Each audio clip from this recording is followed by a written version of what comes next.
Alright, welcome to episode 66, I do believe, of What Civilization Started Over. In the last episode then, we saw a couple events happen. We saw the Chinese go to war with all of these central Chinese countries, so the three countries in the Circle Alliance, so they're all gone now.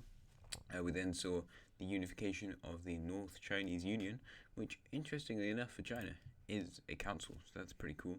I also saw the Green Country get divided because of different ethnic, cultural things, so that's cool. What else do we do? No, I can remember, don't worry.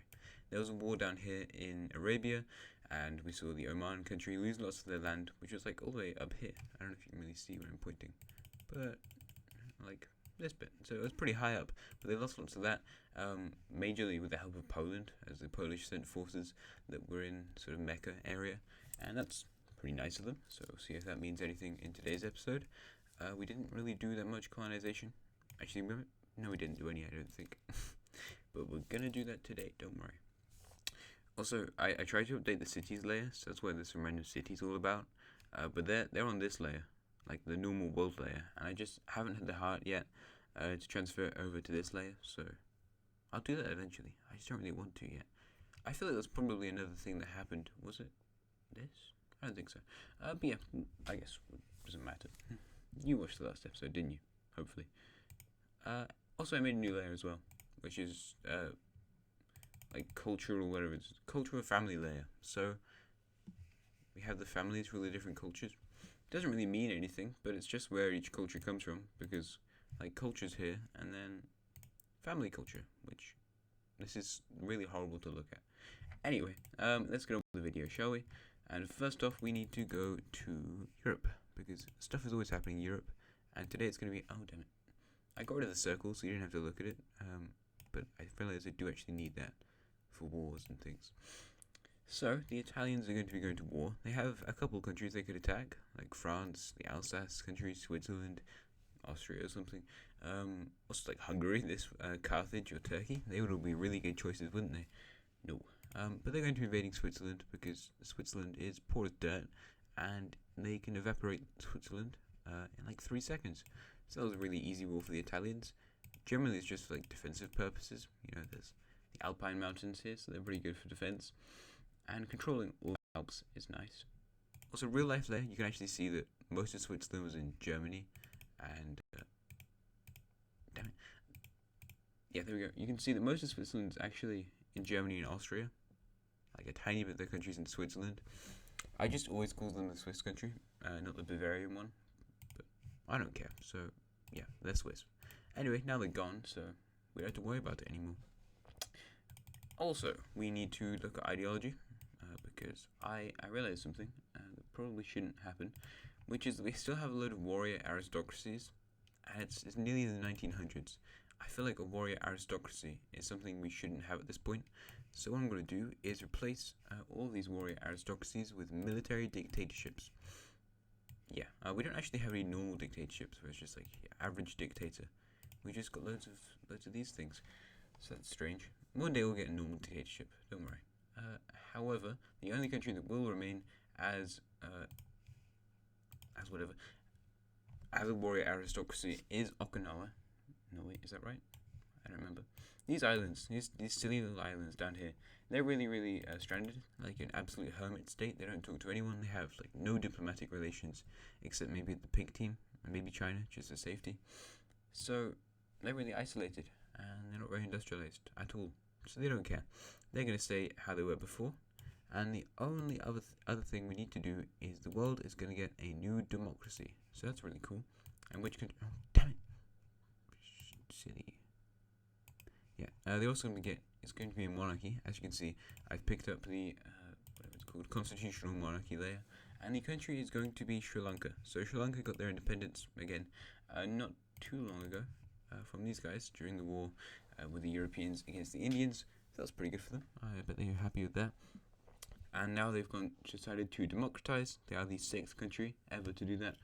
There's only 3 democracies at the moment, but there you go. That's pretty cool. And now let's do another war, I suppose. And actually, we could just stay in the Middle East, because actually, let's do something else with Turkey first. Because, as I kind of alluded to at the start of the episode, the Turkish alliance, the Diamond Alliance, will be expanding to add another country, which is the first time since their literal creation. So yeah, it's kind of annoying. However, the country they'll be adding is naturally going to be the Polish country. The Turks was like, wow, you really did me a solid there, actually saving me from the Omani country and potentially making me lose like loads of soldiers and lives and things and cities. You know, they were killing people in the cities. So yeah, thanks for that. And would you like to join our alliance? And they were like, yes, please. We are very afraid of Russia, Germany, and also kind of your alliance. And like Norway, maybe. I don't know. They're not that afraid of Norway. They're kind of a similar strength, maybe like a bit weaker. We can look at power rankings actually whilst we're here. They are slightly weaker than Norway. It's also 1891. I don't think the power rankings have changed from last time, but if they have, because I kind of forgot when I made Russia be the 10th strongest country. I don't know if I did that in this episode or last episode. I'm really bad at remembering things like that. But if you didn't know, Russia is now the 10th strongest country in the world. So that is pretty well done for Russia. They actually recently changed their absolute monarchy into a normal monarchy, which is good. And they made me realize something in that all of Europe it's free of absolute monarchies. Just a few dictatorships and things like that. But you know, that's cool. Anyway, we were down here in Turkey for a reason, and that is because the Turkish have, they've ended their neutrality pact with this country, which means that they are going to be invading this country. So that's a shame. This nation is an absolute monarchy, just like other places. Turkey is just a normal monarchy, I do believe. However, that's kind of interesting, I guess, maybe. Anyway, the Turks begin their invasion up in the north, where quite a lot of the money is, and they begin pushing in towards the central areas. This country is doing pretty terribly. Yeah, they're just not that strong. The Turks make a small invasion into the desert, taking this random city over here. How their main forces go down towards the capital, taking the city. How the king is going to flee to, interestingly enough, Persia. I don't know, Persia isn't really like the Mesopotamian countries, or like the Arabian ones. However, they don't get to decide. These guys are pretty good friends, and they used to be part of the same alliance until the alliance fell apart. So yeah, he flees over there, and his country will be entirely annexed. After he fled, it all just went really, really badly because he held 100% of the power in the nation. So without him, nobody had any power and nobody knew what to do. Anyway, that nation's gone, and the only other country remaining in Arabia, apart from Turkey and Poland, is Oman. So they're really, really safe and happy. Good for them. Anyway, we now need to head over to China because, yes, more bad things are going to happen in China. And unfortunately, it's between Orange China and Blue China, because Orange China is not slowing down. They are going to continue to invade these countries. They've really turned into a very hostile country, and you should be afraid. Korea is definitely afraid. They're on high military alert, getting all their military prepared as Chinese troops cross the border and move into what was like the yellow country. In this area, they move towards their capital city, around here in the south, eastern part of the country. These cities are all kind of close to the Chinese border, so they're going to move in and take some of those. But they don't really care about this front. More they want to take the capital. This country is fairly decentralized, and they're pretty new, so that's why. So the Turks hope that taking the capital, Turks and Chinese hope that taking the capital will decentralize the country even further, and it'll just collapse. And yeah, they do a pretty good job of that. Taking the capital, this war is very much sped up because the people here are pretty nationalistic on both sides, but especially here. You know, they're kind of like, oh, maybe our country's going to save China from other China. It's very, very scary. But unfortunately, that was not to be, and this country is completely falling apart at this point. The Chinese are moving across the coast, taking more cities from the Chinese. This war is complicated. And yeah, they lose all their coastal access. The Koreans are going to try and ship some stuff.